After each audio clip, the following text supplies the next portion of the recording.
Debtors are given in the balance sheet and there is existing provision of 2000। Adjustment में हमें दिया है कि बैड डेट्स 1000 है, सिर्फ यही दिया हुआ है। तो हम क्या करेंगे, ये 1000 के बैड डेट जो है प्रोविज़न में से कवर करेंगे और प्रोविज़न हमारा रह जाएगा 1000। सो इस केस में हम सिर्फ न्यू बैलेंस शीट पे इसका इफ़ेक्ट लेंगे। कैसे, डेटर्स पहले 20 थे, 1000 से डेटर्स कम हो जाएंगे तो डेटर्स बन जाएंगे 19000 और प्रोविज़न हमारे पास बचेगा 1000 का। तो न्यू बैलेंस शीट में 18000 आएगा। अब यहाँ पर नेक्स्ट केस दिया है कि no provision is required.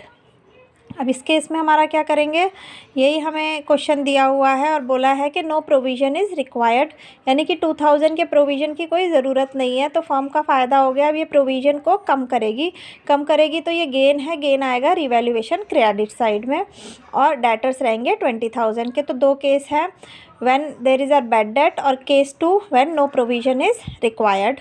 So no provision required रहेगा तो प्रोविज़न हम वापस ले लेंगे और डेटर्स 20000 के रहेंगे। नेक्स्ट केस बोल रहे हैं, अगर यही सिचुएशन है और नेक्स्ट केस दिया ऑल डेटर्स आर गुड, तो यानी कि provision is not required, provision की हमें ज़रूरत नहीं है, डेटर सारे गुड हैं। तो इसको हम केस नंबर 2 की तरह ही सॉल्व करते हैं। Now case number 4, make a provision for 15% on debtors. अब हमें ये सिचुएशन गिवन है कि 20000 हमारे डेटर्स हैं और प्रोविज़न ऑलरेडी 2000 का है। अब हमें कितना बनाना है, प्रोविज़न मेंटेन रखना है 15। सो डेटर्स पे 15000 मेंटेन रखना है, यानी 3000 प्रोविज़न मेंटेन रखना है।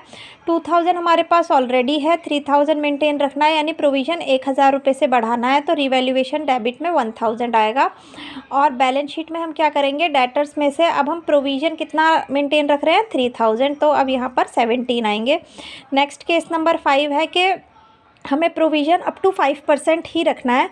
तो 5% अगर हम इसी सिचुएशन में रखेंगे तो 5% होगा 1000। तो हमारा एग्जिस्टिंग प्रोविज़न जो है 2 है, लेकिन हमें रखना कितना है, 1000। तो हम प्रोविज़न कम करेंगे 1000 रुपये से, तो ये फर्म का फ़ायदा हो जाएगा, रिवैल्यूएशन क्रेडिट में आएगा और डेटर्स 20 के ही रहेंगे और प्रोविज़न हमारा हो गया 1000, यानी अब हम 19000 शो करेंगे।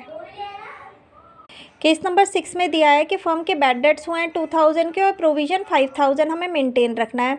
अब बैड डेट हुए हैं तो बैड डेट की एंट्री रहेगी, बैड डेट टू डेटर्स 2000। अब प्रोविज़न हम यूज़ करेंगे इसमें, तो provision debit to bad debts 2000 rupees का, revaluation account debit to provision 900। अब ये हम कैसे निकालेंगे, जैसे हमारे डेटर्स थे 20000, 2000 बैड डेट हो गए तो 18000 रह गया और हम प्रोविज़न कितना मेंटेन करेंगे, 5%। तो 900 का provision will be debited in revaluation और इसको बैलेंस शीट में ऐसे शो करेंगे। जो एग्जिस्टिंग प्रोविज़न था 2000 का वो हमने सारा यूज़ कर लिया बैड डेट में।